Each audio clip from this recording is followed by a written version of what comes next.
मुझे अजय सिंह जी ने ये कहा था कि भी चुनाव का खर्चा कर लेगा। मैंने कहा जी कर लूँगा जितना लगेगा। और उस टाइम 5-10 लाख रुपए बहुत होते थे, कोई छोटी बात नहीं थी। आज सच्ची बात बताऊं, ये चौधरी ओम प्रकाश चौटाला का ही फैसला था। चौटाला जी ने ही, आज दिल की बात बता रहा हूँ आपको छाबड़ा जी। कौन सा फैसला जी? कि भी अब तेरी पार नहीं पड़ेगी इसमें, तो चला जा। वरना सच्चाई बताता हूँ कि अगर मुझे चौधरी ओम प्रकाश चौटाला जी कह देते कि एक तरीके हिम्मत है कहीं नहीं जाना, तो मेरी कोई हिम्मत बनती क्या कि मैं पार्टी छोड़ जाऊँ। तो पार्टी आपने चौटाला साहब के कहने भी छोड़ी दे। कुछ एक लोगों ने चौधरी ओम प्रकाश चौटाला जी के कानों में एक बात डाल दी कि इसने चुनाव नहीं लड़ा, न्यू लगे तो डॉक्टरों से पैसे इकट्ठे करके खा गए। आज कुलदीप मुख्यमंत्री होता, कुलदीप अगर मेरी बात मान लेता तो मुख्यमंत्री होता। सीएम थे हुड्डा जी, खारिया में रैली थी सीएम की रैली में अब हमें तो जाना है। रणजीत सिंह कहने लगे नहीं मिला डॉक्टर साहब आप नहीं आना। मैं क्यों नहीं मिला, अशोक तंवर करता इंदौर आएगा तो मैं नहीं आऊँगा।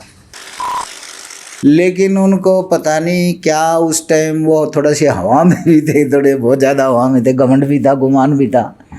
तो वो गुमान है ना, कई बार आदमी को ले बैठता है, घमंड जैसे वो है ना। तो उनका एटीट्यूड इतना हाई लेवल पे था। मेरे एक अच्छे दोस्त हैं, वो कहने लगे नहीं बोले यार क्यों चुनाव लड़ रहे हैं। मैं बोला कि तू क्या, और इतनी बड़ी माला ले रखी, मेरे को भाग के आए माला डालने के लिए। तो बड़ी सी माला डाल ली और कान में कहा, नहीं बोले यार वोट तो तेरे कुछ नहीं आओगे। अरे मैं बोला मैं पागल, मैं पार्टी से चुनाव लड़ रहा हूँ, कोई वो नहीं है। नमस्कार दोस्तों, सिरसा पॉडकास्ट में आपका स्वागत है। सिरसा पॉडकास्ट के आज के हमारे खास मेहमान हैं सिरसा से 2 बार के एमपी और सिरसा की ही ऐलनाबाद विधानसभा से विधायक रहे और बहुत ही शरीफ पेशे से डॉक्टर भी रहे, डॉक्टर सुशील इंदौरा जी। डॉक्टर साहब, सिरसा पॉडकास्ट में आपका बहुत बहुत स्वागत है। कृपाल छाबड़ा जी, आपका बहुत बहुत धन्यवाद। और आपने मुझे सिरसा पॉडकास्ट में बुलाया, उसके लिए भी आपका धन्यवाद। और आपके साथी नवनीत तनेजा जी का भी बहुत बहुत धन्यवाद। और जो दर्शक सिरसा पॉडकास्ट को देख रहे हैं उन सबको भी मेरी राम राम, बहुत बहुत धन्यवाद। और मैं ये अनुरोध करूँगा दर्शकों से कि सिरसा पॉडकास्ट एक व्यवहारिक और सच्ची बात कहने वाला एक पॉडकास्ट ऐसा है जिसको आप ज़्यादा से ज़्यादा देख के सच्चाई को जान सकते हैं। धन्यवाद डॉक्टर साहब आपका। डॉक्टर साहब, जैसा कि आप 2 बार एमपी और 1 बार विधायक रह चुके हैं, तो मेरा सबसे पहला प्रश्न आपसे यही रहेगा कि आपने राजनीति की शुरुआत कैसे करी? वैसे तो देखो, मैं आपको सच्चाई बताऊं, मेरे बारे में सिरसा लोकसभा क्षेत्र ही नहीं पूरा हरियाणा जानता है। और पूरे हरियाणा में भी राजनीति कैसे शुरू की ये सब बातें बहुत पुरानी होगी, लेकिन क्योंकि सिरसा पॉडकास्ट के लिए नहीं है इसलिए ब्रीफ में थोड़ी सी बातें बता देता हूँ कि जब मैं यहाँ as a medical officer doctor आया था जी, तो मन में एक तमन्ना थी कि भी राजनीति में, और चौधरी देवीलाल जी से मैं प्रभावित रहा था जी। क्योंकि चौधरी देवीलाल जी मेरे मामा जी राजस्थान में, बाबूलाल खांडा जी जो है ना जनता दल में 1990 के दशक, उसमें 90 में, वो 90 में राजस्थान से चुनाव के लिए तैयारी कर रहे थे। तो उस दौरान मेरा चौधरी देवीलाल जी के पास मतलब उनसे आना जाना उनके साथ था। तो मैं चौधरी देवीलाल जी से बड़ा प्रभावित था। और उस राजस्थान के चुनाव में मेरे मामा जी बाबूलाल खांडा जी चुनाव जीते भी थे, जनता दल उस टाइम थी, और भैरव सिंह जी उस टाइम मुख्यमंत्री बने थे। तो एक राजनीतिक लगाव सा हो गया था। फिर कई बार ज़िंदगी में ऐसे मौके भी आते हैं कि जैसे मैं यहाँ रजिस्ट्रार था, फिर बाद में मेडिकल अफसर बना, तो मैं मामा जी के पास गया।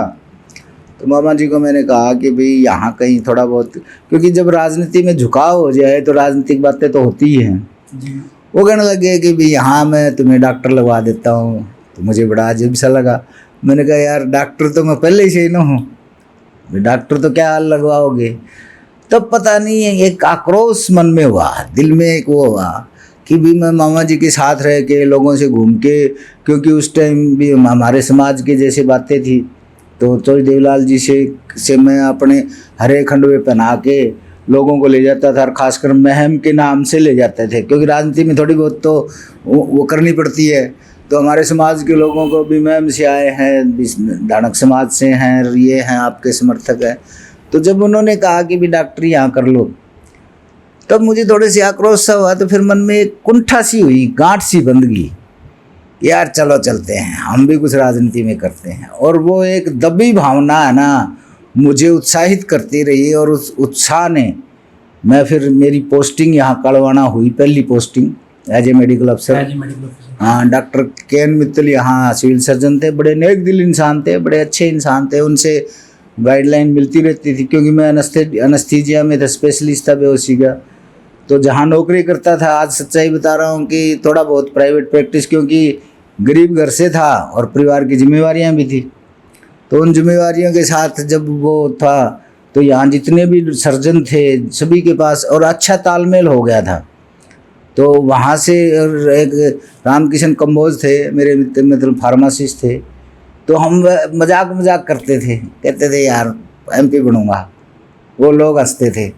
यहाँ मनोहर लाल जैन की बिल्डिंग में डॉक्टर सोनी मेरे दोस्त थे, तो वो डॉक्टर सोनी करते थे, प्रैक्टिस करते थे, ऑर्थोपेडिक्स थे, हड्डियों के डॉक्टर थे। तो मैं उनके पास बैठा रहता था। हमारे पास कोई ज़्यादा नहीं था कि हम कोई बहुत बड़े परिवारों से थे, या वो थे डाउन ट्रोडन लोग घरों से थे, मतलब गरीब घरों से, परिवारों से वो थे। तो वहाँ से जब वहाँ बैठे रहते थे, मनोहर जैन जैसे थे, बातें करते रहते थे। उस टाइम मोबाइल का ज़माना तो था नहीं, ना कोई सोशल मीडिया का ज़माना था। तो वहाँ केस करवा देता, 200-400 रुपये बन जाते, गरीब गुजारा हो जाता। और मैं और डॉक्टर सोनी हालांकि उस वक्त में एक कमरा किराए पे लेके रहे, तो उस टाइम 70 रुपये का किराया मिल जाता। तो फिर वो एक जो मन की जैसे मन में एक गांठ बन जाती है ना कि कुछ करना है, वो मन ही मन उत्साहित करती रही। और चौधरी देवीलाल जी से प्रभावित थे। और कुछ रास्ते परमात्मा ही बनाता है, वो ऐसे रास्ते बनते गए कि जो लोग दल से या चौधरी देवीलाल जी की नीतियों से चलने वाले, चौधरी ओम प्रकाश चौटाला जी से जुड़े हुए थे, उनसे लिंक बनता गया। जैसे सरपंच काड़वाना का था, वो भी था, चौधरी भरत सिंह थे, यहाँ धनपत सिंह जी थे कागदाना से, एक प्रताप चूर्णिया थे। ऐसे लोग, मतलब 10-1 लोग ऐसे थे जिनसे मेरा 10-15 लोग ऐसे थे। जैसे गोदारा जी थे वहाँ से डब्बाड़ी के पास। तो ऐसे लोगों से लिंक बनता गया कि एक पारिवारिक सा लिंक हो गया। जैसे धनपत सिंह जी, भरत सिंह जी, इनसे। और उन्होंने जब चौधरी ओम प्रकाश चौटाला को कहा कि भी सामाजिक, क्योंकि चौधरी ओम प्रकाश चौटाला जी सोशल इंजीनियरिंग के बहुत बड़े ही माहिर थे, वो ज़मीन से जुड़े हुए, मतलब ऐसे। और इतने, मैं कहता हूँ आज की राजनीति में और उस वक्त हमारी राजनीति में भी चौधरी ओम प्रकाश चौटाला जी से इंटेलिजेंट मुझे पॉलिटिशियन लगा नहीं कोई। तो उन्होंने जब सोशल इंजीनियरिंग की तो देखा कि भी शैलजा के मुकाबले में मुझे एक धानक समाज से एक अच्छा पढ़ा लिखा डॉक्टर, MBBS डॉक्टर मिल रहा है। तब उन्होंने कहा, और कुछ ये जो लोगों ने कहा कि निर्मला जी, खासकर विशेषकर दड़बा हल्का होता था उस टाइम, जो आज एलनाबाद हल्के का हिस्सा है। तो उस दड़बा हल्के में उन्होंने जैसे कहा कि यहाँ इनके समाज के वोट अच्छे हैं और विद्या बेनीवाल जी को अच्छा सहारा मिल जाएगा। और हकीकत में विद्या जी जीत गई थी उस टाइम। हालांकि मैं 96 में चुनाव हार गया था, और हारा भी गया था। 13,000 वोटों की कोई हार नहीं होती। कई मेरे अच्छे दोस्त, डॉक्टर अशोक बिश्नोई मेरे एक अच्छे दोस्त हैं, वो कहने लगे, नहीं बोले यार क्यों चुनाव लड़ रहे हैं। मैं बोला कि तू क्या, और इतनी बड़ी माला ले रखी, मेरे को भाग के आए माला डालने के लिए। तो बड़ी सी माला डाली और कान में कहा, नहीं बोले यार वोट तो तेरे कुछ नहीं आओगे। अरे मैं बोला मैं पागल, मैं पार्टी से चुनाव लड़ रहा हूँ, कोई वो नहीं है। तो वो कहने लगे नहीं। मैंने कहा, फिर बाद में वो जैसे डॉक्टर दत्तवाड़ा, नरेश गर्ग है, डॉक्टर वो है, और सारे डॉक्टर बोले यार कमाल हो गया, हमने तो अपने घरवालियों को ही नहीं कहा कि भी, अपने बच्चों को ही नहीं कहा कि वोट दे दो। तो एक वो था। लेकिन 13,000 वोटों में भी मैं आज भी कहता हूँ, मैंने अभय सिंह जी को भी कहा, अजय सिंह जी को भी कहा, और अजय सिंह जी ने ये बात कही खुद कि नहीं बोले हमने अंडर एस्टिमेट किया डॉक्टर इंदौरा को, अगर हमें पता होता है कि ये इतना नज़दीक तो हम जिता लेते।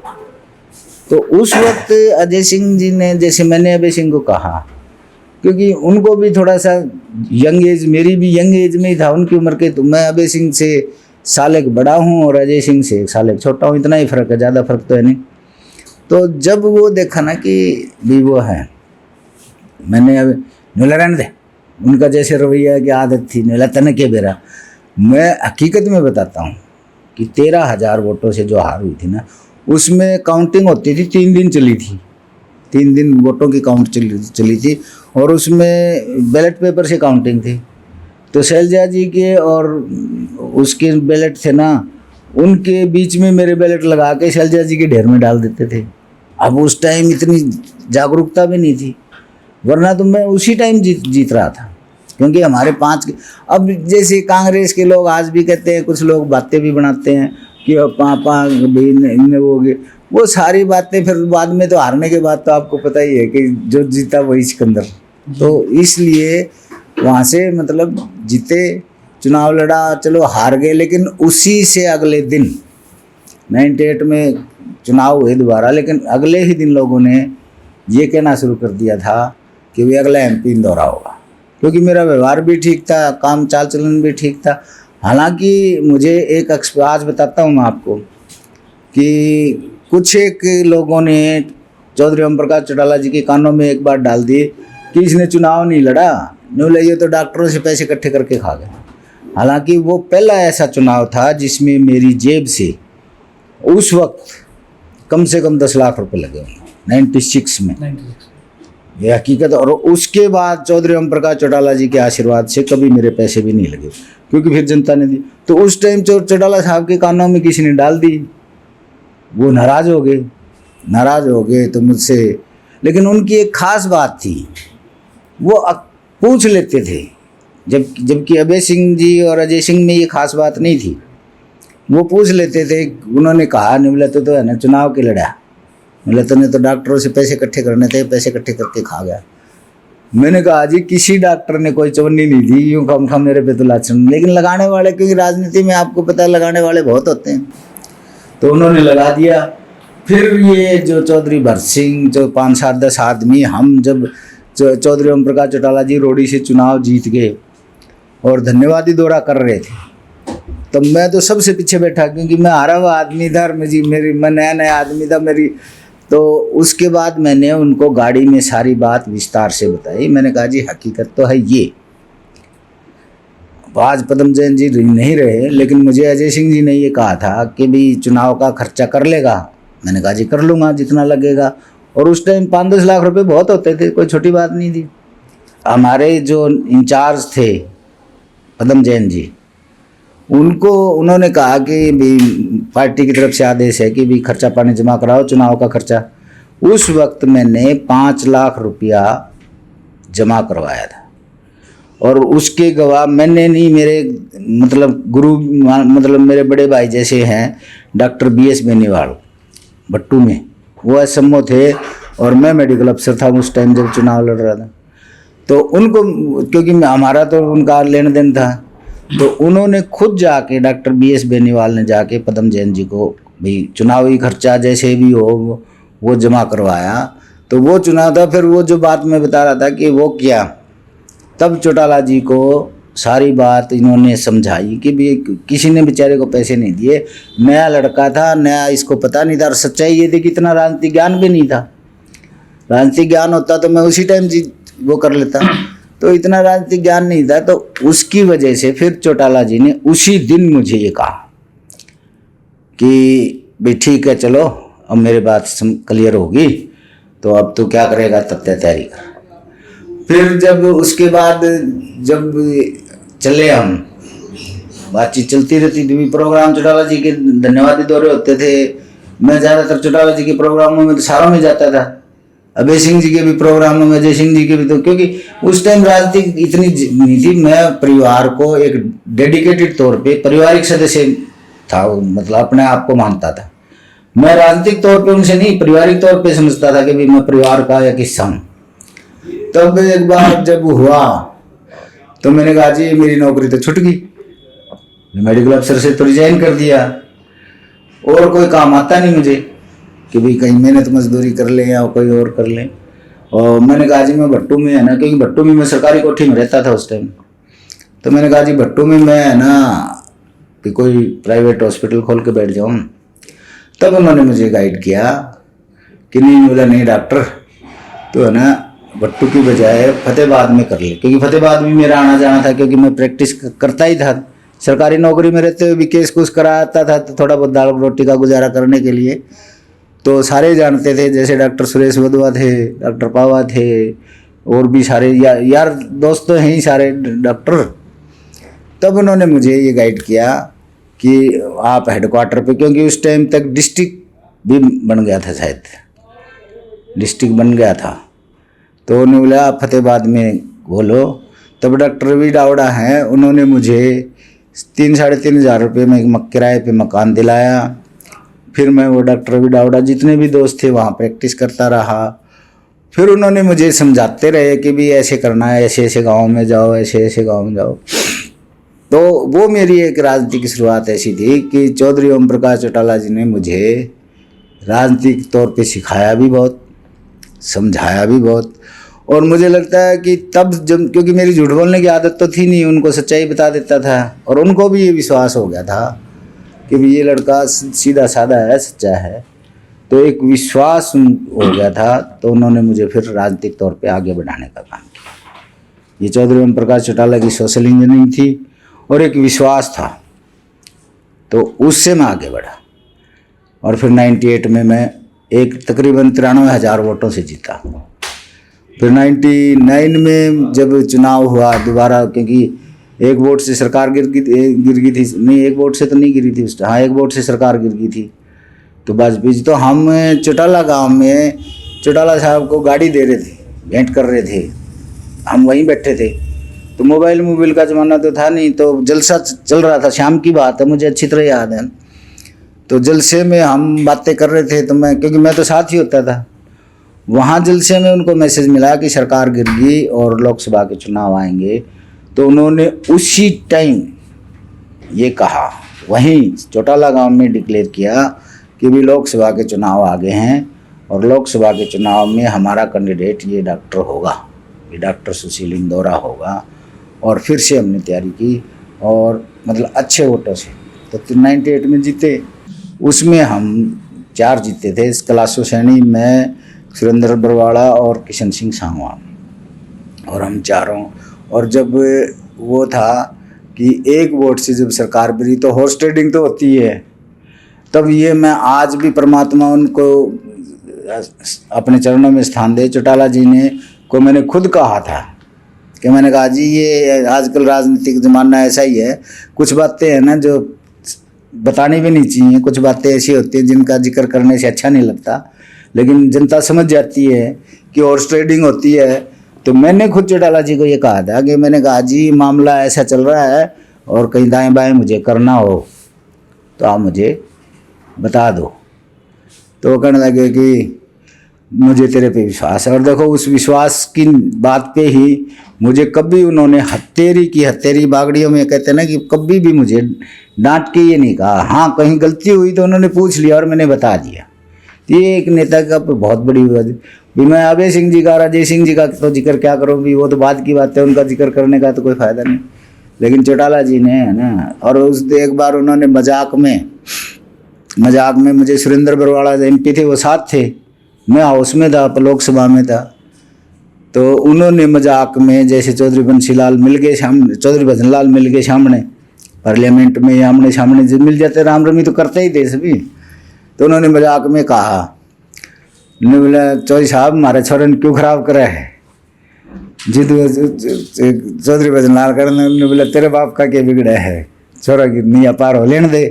तो मेरे को सुरेंद्र बरवाड़ा ने बताया आके, नहीं बोला आज तो चौधरी ये टकरा गए थे। ये चीज़ें कुछ राजनीतिक बातें होती है, सारी तो नहीं बताई जा सकती, लेकिन वहाँ से अच्छी शुरुआत रही और अच्छा रहा। और भगवान चौधरी ओम प्रकाश चौटाला जी को अपने मतलब एक स्वर्ग में अच्छी जगह दें जहाँ कि इतने अच्छे पॉलिटिशियन के नाते। बाकी तो फिर देखो क्या होता है कि वक्त के साथ साथ कई बार परिवार में ही, आजकल तो वैसे ही देखने को राजनीतिक परिवारों में नहीं, कुछ परिवारों में ही ऐसे हो जाते हैं जो साधारण फैमिली होती है कि भाई भाई को नहीं, बाप बेटे में नहीं, तो वो कई थोड़े से फ्रैक्शन आ गए। और उसकी वजह से अगर आज सच्ची बात बताऊं, ये चौधरी ओम प्रकाश चौटाला का ही फैसला था। चौटाला जी ने ही, आज दिल की बात बता रहा हूँ आपको छाबड़ा जी। कौन सा फैसला जी? ये भी अब तेरी पार नहीं पड़ेगी इसमें, तो चला जा। वरना सच्चाई बताता हूँ कि अगर मुझे चौधरी ओम प्रकाश चौटाला जी कह देते कि तरीके हिम्मत है कहीं जाना, तो मेरी कोई हिम्मत बनती क्या कि मैं पार्टी छोड़ जाऊँ। पार्टी आपने चौटाला साहब के कहने पे छोड़ी थी फिर? इशारा था, मतलब ऐसा नहीं था कि वो था कि, क्योंकि उनको लग गया था कि ये सीधा साधा आदमी है, शरीफ आदमी है, इसकी दाढ़ी यहाँ गलनी नहीं। ये दादरी की बात है जी। दादरी में 2009 में चुनाव हो रहे थे। 9 में सीताराम चुनाव लड़ रहा था लोकसभा का। तो मुझे चौटाला जी ने कहा कि भी अजय सिंह वहाँ से लड़ रहे थे भिवानी से, तो उन्होंने मेरे साथ चलना है गाड़ी में। और सुषमा स्वराज का जलसा था, सुषमा स्वराज यहाँ भी जलसा था और फिर और कहीं जलसा था, फिर दादरी जलसा था। लास्ट डे था, 5 बजे तक चुनाव होना था। तो मुझे कहा अभी तूने साथ चलना है, तो तुमने बोला तू दादरी तेरे को छोड़ दूंगा और मैं 1-2 प्रोग्राम करके मॉर्निंग में जैसे यहाँ हो गया, दोपहर का कहीं और हो गया, शाम को दादरी में था कि मैं तेरे को वहाँ छोड़ के तूने वहाँ स्टेज पे स्पीच लेनी है। और सुषमा स्वराज जी से भी मेरे अच्छे संबंध थे। हालांकि सुषमा स्वराज ने खुद कहा था कि डॉक्टर भी तू कहे तो मैं चौटाला जी से मैं बात करूं, तो मैं थोड़ा सा बीजू इंटर गया कि कहीं चौधरी न्यू ना सोचें कि भाई ये तो है सुषमा की सिफारिश करवा रहा है। तो फिर मैंने कहा नहीं जी वो। तो वहाँ फिर दादरी में जब ये छोटे थे, मतलब दिग्विजय चौटाला और दुष्यंत चौटाला तो बहुत छोटे थे उस टाइम। तो जब वो चलने लग गए वहाँ से जलसा खत्म होने के बाद, तब है ना वो कहने लगे डॉक्टर तेरे पास गाड़ी है? मैंने कहा जी गाड़ी तो है मेरे पास, मतलब चला ले क्या? मैं जी चला लूँ, फतेहाबाद चलेंगे, सिरसा चलेंगे। मैंने सिरसा छोड़ दिए। मुझे गाड़ी तो आपके पास भी है। नहीं बोले मेरे लिए गाड़ी में तेरे घर में ड्राइवर आ जाएंगे। मैंने कहा लेकिन वो जब हम चलने लग गए तो अजय सिंह जी के जैसे मेरे ख्याल से दुष्यंत थे उस टाइम, दुष्यंत कहने लग गया। ने बोला जी डॉक्टर साहब के प्रोग्राम बना रखे हैं गाँव के शाम के। बोला चुनाव तो खत्म हो गया, प्रोग्राम क्या है? तो उन्होंने बोले नहीं जी पर्सनल कांटेक्ट के प्रोग्राम है। तब उन्होंने मुझे इशारा किया। ने बोले डॉक्टर मुझे लगता नहीं कि अब तेरी पार पड़ेगी, बोला तू अपना कोई घर देख लिए। ये आखिरी उस वो थी। बाद में तो शिकायत करी लोगों ने, शिकायतें जैसे ये करी कि भाई डॉक्टर इंदौरा ने तो विरोध किया सीताराम का, अब मुझे क्या जरूरत थी विरोध करने की। और उसमें देखो सच्चाई बताता हूँ, आज दिल की बताता हूँ, दिल से कहता हूँ कि निशान सिंह ने अजय सिंह जी को भी और अभय सिंह जी को भी मिसगाइड किया। चौटाला जी तो शायद नहीं होते, लेकिन इन दोनों को मिसगाइड करके। और मामला क्या था कि मैं जब MP था ना, MLA था, तो MLA में मुझे जैसे फ्लैट मिला हुआ था, तो मुझे उन्हें निशान सिंह ने कहा कि भाई फ्लैट को उसके बच्चे रहते थे, उसी फ्लैट को मेरा नाम अलॉट करा लिया। और उसने कहा कि भाई अभय सिंह से बात होगी। अब अभय सिंह से मेरी आदत नहीं थी पूछने की भी बात होगी, भाई उन्होंने कह दिया था, अभय सिंह ने कह दिया होगा। और उस फ्लैट के बारे में फिर चौटाला जी कहने लगे भाई अपने को दफ्तर बनाना है, एक बार वो फ्लैट खाली करवा ले। मैंने कहा जी मालिक आप हो, सारा कुछ आप है, मैं आपका, ये अब इसके निशान सिंह ने ले रखा है, खाली करवा लो, मुझे तो कोई दिक्कत नहीं है। मुझे चाहे दफ्तर बनाओ, चाहे कोई निशान सिंह को रखो, चाहे खुद रखो, लेकिन वही है ना, फिर वो गलतफहमियाँ पैदा करते करते करते करते करते एक शरीफ आदमी का, एक साधारण मतलब सच्चे आदमी का, हालांकि मैंने विधानसभा में भी बड़ा अच्छा काम किया था पार्टी के लिए, बढ़िया। और ये बात अप्रिशिएट भी करते हैं दोनों भाई, भी करते हैं, चौटाला जी तो करते ही करते थे। तो वो है ना ऐसा दूरियां हुई कि वो कहने का उनसे बुलाया ना गया और हमसे जाया ना गया।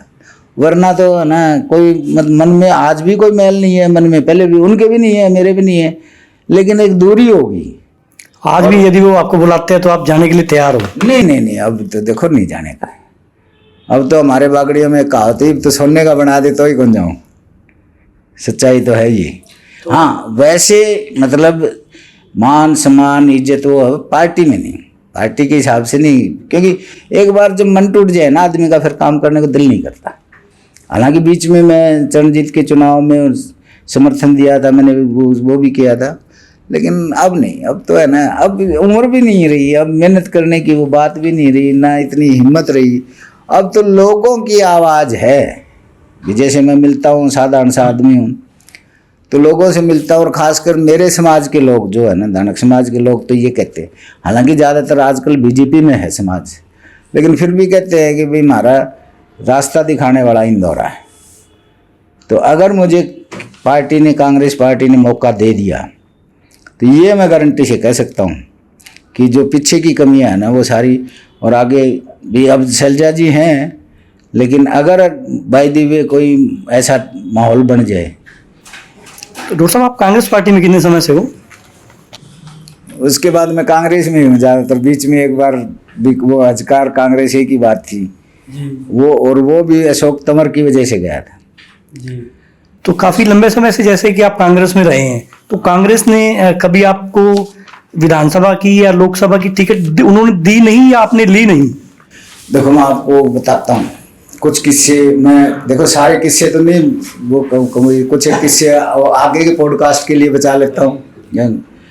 लेकिन जब मेरा मन उठ गया ना इन लोगों से, ये यूँ कर लो कि मुझे इशारा हो गया जाना है, तो मैंने चौधरी भूपेंद्र सिंह हुड्डा के ओएसडी हैं चोपड़ा जी, महेंद्र चोपड़ा जी, MS चोपड़ा, उन्होंने मुझसे पता नहीं वहाँ विधानसभा में बातें तो होती रहती थी। एक बार जैसे रणदीप सुरजेवाला ने भी मुझे कहा था कि भी तो आ जा, तो हम तेरे को लोकसभा का चुनाव लड़वा देंगे। तो उसमें कौन सी सीट से? सिरसा से ही। सिरसा से ही। उस टाइम अशोक तंवर आया नहीं था जी, उससे पहले मैं विधानसभा में था। तो कहते, मैंने कहा जी मैं तो चौटाला जी का है ना खास, मतलब मेरे को तो चौटाला जी के आदेश पे जीना है 14। वो हमें कहने लगे, बोले नहीं एक बार अभी सोच लो। लेकिन जब ये हालात बन गए, सीताराम चुनाव लड़ लिया और पार्टी में भी मुझे इग्नोरेंस भी होगी, मन भी टूटा। तब उसके बाद जब मेरे से कांटेक्ट हुआ, चोपड़ा जी ने कांटेक्ट किया कि बोला के, और मैं खुद भी जाना चाहता था उस टाइम, क्योंकि मैं इतना वो मानसिक तौर पे थोड़ा तनाव में आ गया था कि भाई अब तो चाहे परिवार नहीं, परिवार ही को ना आज भी मानता हूँ, परिवार पहले भी मानता था, लेकिन यूँ नहीं था क्योंकि परिवार में भी तो जैसे बहन भाइयों का वो। तब उन्होंने कहा, तो मैं चौटाला हुड्डा जी के पास से गया। हुड्डा जी ने मेरी बात हुई, हुड्डा जी कहने लगे, नहीं बोले ठीक है। अच्छा, मैं जब जाता हूँ ना तो एक विश्वास के साथ जाता हूँ।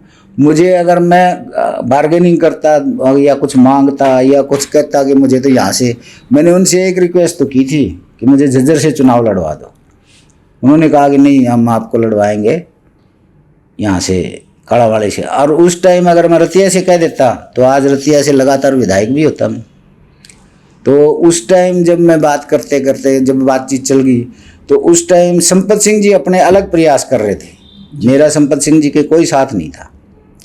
संपत सिंह जी अपना प्रयास कर रहे थे, मैं अपना प्रयास कर रहा था। तो मेरी उनसे फाइनल बात होगी। यहाँ कहीं जैसे चौधरी रणजीत सिंह जी और को जैसे पता चल ही जाता है, तो बातें हुई। तो मैं फिर एक बार मुझे वो उधर से संपत लोगों को, ये अभी संपत सिंह के, जबकि संपत सिंह के साथ मेरा कोई मेल जोल नहीं था। हालांकि मैं आज खुल के कहना चाहता हूँ, उनकी भी संपत सिंह खुद मुझे इस्तेमाल करना चाहता था। मुझे तो उस टाइम तो इतनी जानकारी नहीं थी कि भाई संपत सिंह मुझे इस्तेमाल करना चाहता था कि भाई मेरे साथ देखो इंदौरा भी आ रहा है। जबकि मैं इंदौरा का और संपत सिंह का भी उनकी अपनी राजनीति थी, मेरी अपनी राजनीति थी। जब मुझे पता चला तो मैं चंडीगढ़ ही जा रहा था और संपत सिंह ने प्रेस कॉन्फ्रेंस करनी थी, तो उसमें एक कुर्सी लगा रखी थी भी हमारे जैसी की भी जैसे बात हुई। तो मैंने हुड्डा जी को फ़ोन मिलाया सुबह सुबह, मैं सुबह जल्दी जा रहा था चंडीगढ़। तो मैंने उनसे फ़ोन मिला के पूछा, तो उनके CM थे वो उस टाइम। तो मैंने हुड्डा जी को फ़ोन मिलाया, तो हुड्डा जी वो करने लगे भी गेम खेल रहे हैं। वो लान टेनिस खेलते थे उस टाइम। तो लान टेनिस खेलते खेलते बोला ख़त्म हो जाए तब मैं बात कराता हूँ। फिर उनका फ़ोन आ गया, मैं चंडीगढ़ के रास्ते में ही था। संपत सिंह जी ने मुझे कहा भी था, मैं बोला कि चंडीगढ़ आ जाओ। ये बात सच्ची है कि भी मैं चंडीगढ़ जा रहा था, जाना तो था ही। तो करते करते मैंने कहा जी ऐसे संपत सिंह जी की फ़ोन आया था, बातचीत हुई थी भाई, मैं आपके साथ बातचीत हुई है भाई कैसे करें। उन्होंने बोले अभी देख लेते नहीं। मैंने कहा जी देख लो, क्या फैसला तो आपने करना, मैं तो आपसे जुड़ना चाहता हूँ ना कि उधर से तो मैं है ना। तो कहने लगे भाई ठीक है फिर आज जाना। मेरे विधानसभा में काम था क्योंकि मौके का MLA था, मीटिंग थी शायद कोई वो थी। मैं विधानसभा में बैठा था कि उधर संपत सिंह जी की प्रेस कॉन्फ्रेंस चल रही। तो कर्ण सिंह दलाल कुदरती वहाँ आ गए। बोले डॉक्टर तू यहाँ कैसे बैठा है? बोला डॉक्टर साहब आप यहाँ कैसे बैठा है? जैसे कई बार प्यार में कहते डॉक्टर तू कैसे बैठा था, ऐसे ही जैसे अभय सिंह भी कह देते डॉक्टर तू है ना, तो वो कहने लगा डॉक्टर साहब आप यहाँ आपको तो वहाँ होना चाहिए था। मुझे कहा वहाँ क्यों होना चाहिए? बोले आपकी तो कुर्सी वहाँ लगी हुई है। तो मैंने कहा जी मेरी कुर्सी वहाँ का मतलब? बोले हमने तो सुना था कि वही। मैंने कहा जी मैं ऐसे नहीं भी वो है। तो बहुत सी बातें ऐसी हैं जिनका है ना, लेकिन कुल मिला के फिर निष्कर्ष ये निकला कि हालांकि मैं उस टाइम रसिया से चुनाव लड़ लेता, और लोग कहने भी लग गए थे, चौधरी वीरेंद्र सिंह को भी कहा था, उस टाइम फाइनेंस मिनिस्टर थे।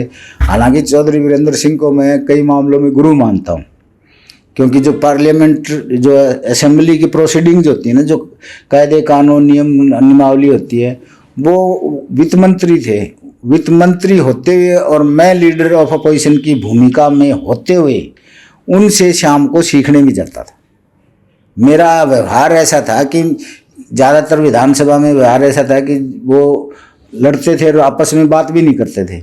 मेरा ये था कि मैं अंदर विधानसभा में लड़ता था खूब ज़ोरों से, हुड्डा जी से भी, और बाहर आके उनसे सबसे हाथ मिलाता, हंसता, गप्पे मारता, चाय पीता था, क्योंकि पार्लियामेंट का सिस्टम था ना उस हिसाब से।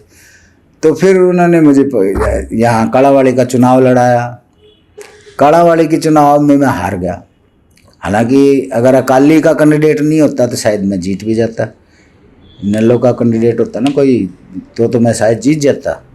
लेकिन क्योंकि सारा पंजाब खाली था उसमें, और उस दौरान में कोई की भी बात नहीं, उस छोटी सी कोई गलतफहमी होगी या, हालांकि मेरे दिल में अशोक तंवर के लिए कभी भी कोई बात नहीं रही। हालांकि तो एक छोटी सी बात पे या कोई गलतफहमी की वजह से अशोक तंवर और मेरा विरोधी हो गया ना, वो मेरे कालावाड़ी के चुनाव में है। अब क्योंकि अब कांग्रेस में ये सिस्टम पता नहीं क्या है क्या नहीं, कि विरोधी गुट को ना तो बोलना, ना आंख मिलाना, ना वो करना।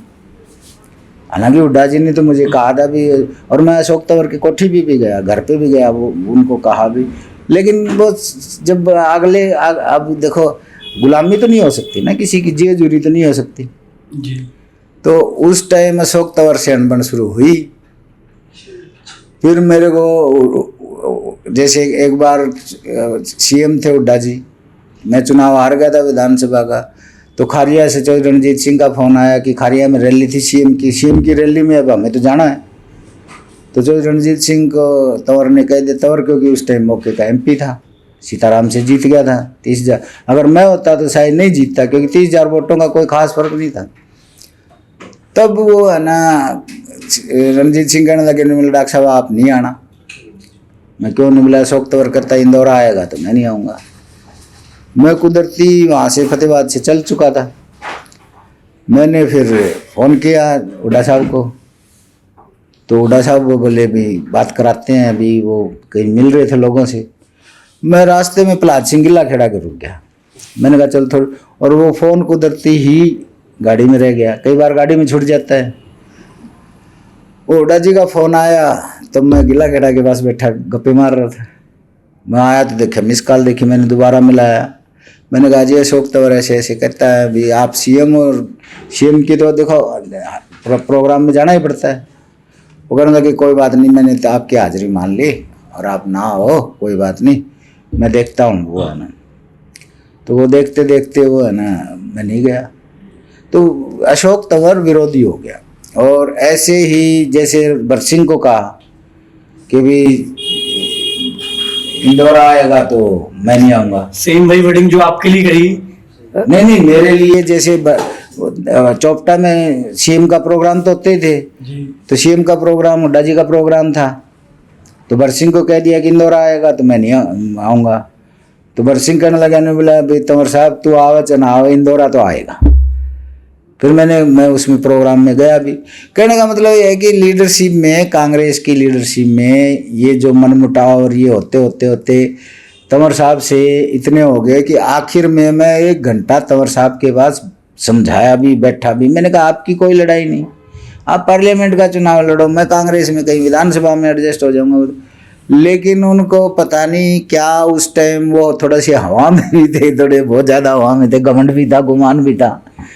तो वो गुमान है ना कई बार आदमी को ले बैठता है, घमंड जैसे वो है ना, तो उनका एटीट्यूड इतना हाई लेवल पे था, और फिर बाद में वो प्रदेश अध्यक्ष भी बन गए थे।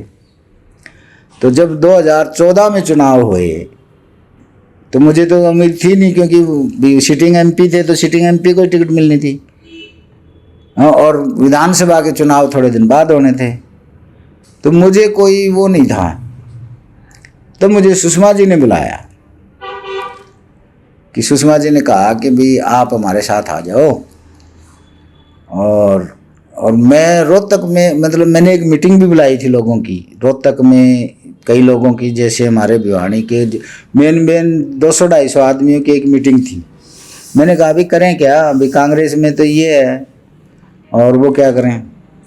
तो उन्होंने कहा कि भाई मोदी जी की हवा बनती जा रही है, कभी बीजेपी की हवा बनती है, आप बीजेपी में चले जाओ।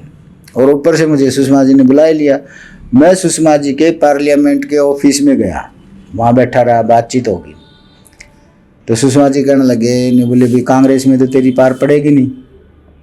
मैंने कहा जी ना तो कोई टिकट देगा मुझे, और ये अशोक तंवर मेरा है, और हुड्डा जी मुझे प्रोटेक्ट नहीं कर पा रहे। भी हुड्डा जी मुझे अच्छे से ना तो यूज करते, वे आदमी की काबिलियत को इस्तेमाल करें, या मुझे वो नहीं बोले फिर आप मेरे साथ आ जाओ। मैंने कहा जी ठीक है। वो हम दोनों, मैं बीजेपी ज्वाइन करने के लिए सुषमा जी के साथ पार्लियामेंट उनके दफ्तर से, पार्लियामेंट के दफ्तर से निकल के और बीजेपी के दफ्तर की तरफ जा ही रहे थे कि कुलदीप बिश्नोई मिल गया। कुलदीप बिश्नोई सेंट्रल हॉल में मिल गया। तो सेंट्रल हॉल में मिल गया तो फिर वो हम तीनों ही बैठ गए, चाय मंगा ली। वो करने लगी, फिर सुषमा जी कहने लगी, नहीं बोली डॉक्टर भाई। मैंने कहा हाँ जी। नहीं बोले हमारी और इसकी हजका की बातचीत चल रही है समझौते की, सीट शेयरिंग अभी हुई नहीं है, ये सीट शेयरिंग हमारी हुई नहीं है। कुलदीप बिश्नोई भी, मतलब अच्छा रिगार्ड कुलदीप का भी था, तो हमारी सीट शेयरिंग हुई नहीं है। और मैं कुलदीप से एक बार पहले मिल भी लिया था हयात होटल में, भाई हमने चाय पी ली थी। तो बातें तो पॉलिटिकल आदमी की पॉलिटिकल बातें होती हैं। तो कहने लगे भाई ऐसा है डॉक्टर, तू अभी रुक जा। मैंने कहा जी क्यों। नहीं बोला ये सीट है ना भी, अगर मान लो सिरसा की सीट भी हजका के खाते में जाएगी या बीजेपी के खाते में जाएगी, कैसे जाएगी ये आप सोचेंगे। अगर बीजेपी के खाते में जाएगी तो आप बीजेपी ज्वाइन कर लेना, मेरी जिम्मेवारी है। और हजका के खाते में जाए तो हजका ज्वाइन कर लेना, और चुनाव आपको लड़ाएंगे। ये हम दोनों के सामने बैठ के बात होगी। मैं तंग था ही अशोक तंवर से। तो मैंने कहा ठीक है जी, वहाँ बात फाइनल हो गया। वो पहले तो सीट चली गई, करनाल को दे दी, हजका को करनाल दे दी। करनाल के बाद फिर उन्होंने सीट चेंज कर दी, क्योंकि बीजेपी के मन में कुछ अंडरस्टैंडिंग, क्योंकि मैंने सुना था कि भाई अरुण जेटली ने कुछ इंटरफेयर किया, कुछ बादल साहब ने इंटरफेयर किया कि भी 2 सीटों पे हम अंडरस्टैंडिंग कर लेंगे, सिरसा और हिसार पे, बाकी सीटों पे इन लोगों के साथ अंडरस्टैंडिंग नहीं हो पाएगी, यहाँ हो जाएगी। तब उन्होंने सीट चेंज करी। अगर मैं 2014 में बीजेपी की सिंबल पे लड़ता तो 100% जीतता, कोई मतलब ही नहीं था हारने का। लेकिन क्योंकि ये बड़े नेताओं के खेल होते हैं, उसमें हम पिस जाते हैं। छोटे मतलब जैसे वो उसमें कहते ना बोझों का खो, खागड़ों की लड़ाई में बोझों का खो, वो वाली बात है। तो उसमें जब है ना देखा, तब ये सिरसा हजका के खाते में आ गई। जब हजका के खाते में आ गई तो मैं अपने यहाँ से प्रोग्राम करके मैं मीटिंगें ले रहा था उस दौरान में डब्बाली की। उनकी मैंने कहा भी क्या करें, चुनाव तो लोकसभा का लड़ें तो अच्छा रिस्पॉन्स मिल रहा था। मैं डब्बाली से मीटिंग करके रात के 10 बजे के आसपास मेरा दफ्तर खोला हुआ था फतेहाबाद में, फतेहाबाद रहता था मैं वहाँ पहुँचा तो अनिल जैन इनका प्रभारी होता था बीजेपी का उस टाइम। उसने मुझे फ़ोन किया, ने बोला डॉक्टर साहब ये सीट तो है ना हजका के खाते में चलेगी सिरसा की आपकी। तो फिर मैंने कहा भाई मैं क्या करूं। ने बोला जी बात होगी मेरी सुषमा जी ने भी की है, पता नहीं अब सुषमा जी की बात करी कि नहीं करी कि वो कुलदीप जाने। लेकिन मेरे को ये आदेश हुआ कि भी आप कुलदीप बिश्नोई से बात कर लो। मैंने कहा जी ठीक है। मैंने कुलदीप जी से बात करी, कुलदीप बिश्नोई ने फ़ोन उठाया वो कहने लगे नीला डॉक्टर साहब सवेरे 10 बजे 9 बजे आ जाओ, मैं आदमपुर के कुछ गाँव का दौरा करके और हिसार आ जाओ मेरे घर। मैंने कहा जी ठीक है, फाइनल होगी बात। मैंने कहा जी ठीक है, आ जाता हूँ। वो जी मैं ना रेस्ट हाउस से आ गया, रेस्ट हाउस से पता किया तो उसने जितने भी हजका के, सिरसा के, फतेहाबाद के कार्यकर्ता थे वहाँ सारे इकट्ठे हुए थे। मैं गया, कुलदीप जी आए, अंदर बैठे, बात हुई। बातें तो उनकी लीडरों की सबकी पहले हो ही चुकी थी मुझसे, लेकिन मैं थोड़ा सा उनको गाइड कर देता तो शायद कुलदीप जी को भी फायदा हो जाता। आज कुलदीप मुख्यमंत्री होता। कुलदीप अगर मेरी बात मान लेता तो मुख्यमंत्री होता, क्योंकि मुझे चौधरी ओम प्रकाश चौटाला जी ने सिखा के ऐसा, बादल साहब हो गए, चौटाला साहब हो गए, चौधरी देवीलाल जी हो गए, मदन लाल खुराना जी हो गए, सुषमा जी हो गए, ऐसे सीनियर नेताओं के साथ काम किया तो कुछ ना कुछ तो सीखते ही। तब वो है ना, उन्होंने उसी टाइम मेरे गले में पटका डाला, हजका ज्वाइन कर ली और कांग्रेस छोड़ दी और टिकट डिक्लेयर कर दी। चुनाव लड़ लिया 2014 का, 3.5 लाख के करीब वोट आए, हार गए, लेकिन तंवर को ले बैठे। ये लोग कहते हैं, मैं नहीं कहता, जनता ये कहती है कि इंदौरा ने है ना तंवर को ले बैठा। तब तंवर जी भी हार गए थे? तंवर जी भी हार गए थे। कौन जीते थे तब? तब चरणजीत रोड़ी जीता था, क्योंकि इनेलो की और बीजेपी के अंदर खाते सेटिंग हो चुकी थी। और बादल साहब, क्योंकि बादल साहब एनडीए के हिस्सा थे, लेकिन एनडीए के हिस्सा के नाते आना तो चाहिए था भाई कुलदीप बिश्नोई के और मेरे प्रोग्रामों में, लेकिन आए कहाँ? चौटाला जी, मतलब दुष्यंत चौटाला और चरणजीत के प्रोग्रामों में। फिर कुलदीप, मैं कुलदीप के साथ ही था। मैं दूढ़ाराम जी, कुलदीप जी, हम हल्के का दौरा कर रहे थे, तो मैंने उनको एक राय दी कुलदीप जी को। मैंने कहा जी बात ये है कि आप नेता हो, इसमें कोई शक नहीं, लेकिन आज के दिन मोदी मोदी मोदी मोदी हो रही है और आप मोदी जी को बुलाओ चुनाव में। तो उन्होंने गाड़ी रोकी। वो दूढ़ाराम जी कहने लगे, ने बोला हो मोदी जी से तो बड़ा नेता है ना कुलदीप जी है। अरे मैं कुलदीप जी नेता है, इसमें कोई शक नहीं, लेकिन मोदी जी मोदी मोदी हो रही है तो उसका फ़ायदा क्यों नहीं उठाते? तो वो जी उन्होंने वो गाड़ी रोकी और मेरे कहने से बात भी करी। देखो सच्चाई है ये, बात करी और 5 तारीख का महीना तो मुझे भूल गया मैं, मुझे तारीख याद है, मोदी जी ने फतेहाबाद का टाइम भी दे दिया। टाइम भी दे दिया, मोदी जी का टाइम हो गया, सारी बात होगी, सारा। उन्होंने कहीं शायद खर्चा मांगा था कि भी मोदी जी के प्रोग्राम में खर्चा, भी पार्टी तो हंसकाई थी, हमारी ही थी, तो खर्चा तो हमने करना था।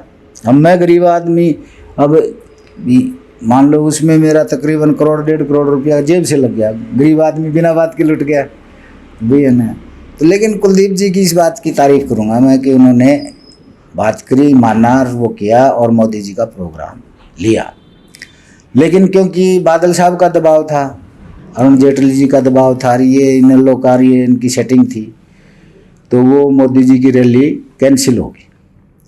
और मुझे ये मैसेज आया अनिल जैन के थ्रू कि भाई आप है ना वहाँ जाओ, झज्जर में उनका प्रोग्राम था, झज्जर आओ। तो मैंने कहा झज्जर में क्या रखा है, आना जाना मैं क्या करूँगा आके। फिर मैंने उनको एक बात बड़ी स्पष्ट कही, मैंने कहा जी मेरे नेता आज के दिन, हजका से चुनाव लड़ रहा हूँ, आज के दिन मेरे नेता है कुलदीप बिश्नोई। कुलदीप जी कहेंगे तो मैं आऊँगा, वरना नहीं आऊँगा। तो उन्होंने बोला जी आप कुलदीप से बात कर लो। मैंने कहा आप बात करो। तो अनिल जैन बोले वो फ़ोन नहीं उठाते, फ़ोन नंबर। तो मैंने उनका पर्सनल फ़ोन नंबर कुलदीप जी का इसको अनिल जैन को दिया। उन्होंने बात करी, फिर कुलदीप जी का मेरे पास फ़ोन आया, बोला डॉक्टर साहब, मैंने उनको कहा अरे मैं आप दोनों एक हेलीकॉप्टर उठा लो, आप दोनों चलते हैं वहाँ और उस हेलीकॉप्टर में बैठा के मोदी जी को सिरसा उतार देंगे तो ही बात बन जाएगी। लेकिन क्योंकि वो उस टाइम जवानी में जैसे ही होता है, समझदारी कम थी। मैं गया जी, वहाँ सारे थे, तो एक पंजाबी नेता थे झज्जर में, तो वहाँ हमने भाषण भूषण जैसे होता है, तो मैंने मोदी जी का यूँ हाथ पकड़ के और मोदी जी को कहा, मैंने कहा सर एक बार मेरी एक फ़ोटो खिंचवा लो। तो मोदी जी ने, वो फ़ोटो आज भी पड़ी है मेरे पास, तो वो कहने लगी इसका फ़ोटो खिंचवाने का। मैंने 2-4 पत्रकारों को और उनको कह रखा था भाई फ़ोटो खींच लेना, तो उन्होंने बोले ठीक है। तो वो फ़ोटो खींची, इन्होंने बोले इसका क्या करेगा। मैंने कहा जी आप तो आते नहीं, इस फ़ोटो को दिखा के वोट मांगूंगा, कोई दे देगा तो ठीक, नहीं दे देगा तो ठीक, काम तो चलाना ही पड़ेगा।